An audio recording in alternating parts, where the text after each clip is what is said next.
Ligi kuu ya mchezo wa kandanda katika chuo kikuu cha Kibabii iling'oananga mwezi huu, huku timu mbalimbali zikisajili wachezaji wapya watakaowasaidia kuandikisha matokeo bora msimu huu.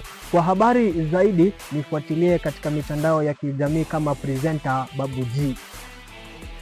Na si hayo tu mwenzangu presenter Babu G, kwa wale ambao wanafuatilia mchuano wa kandanda nchini Kenya, najua sasa mtakuwa mnajiuliza ni nani atakayenyanyua taji la ligi kuu nchini Kenya mwaka huu wa 2025 baada ya Kenya Police kuweza kunyanyua taji hilo mwaka jana kwa mara ya kwanza.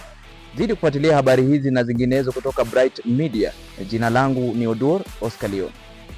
Naam, sio hayo tu mwenzangu Oscar Leon.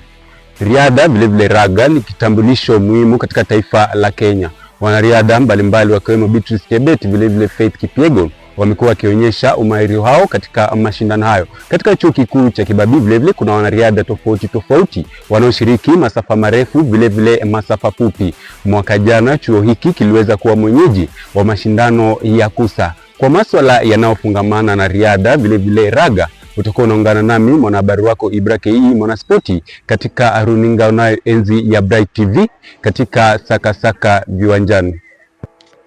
Kando na hayo, mwanahabari mwenza Ibra KE, siku zote mvuvi anapovua doana majini anatarajia kuvua samaki.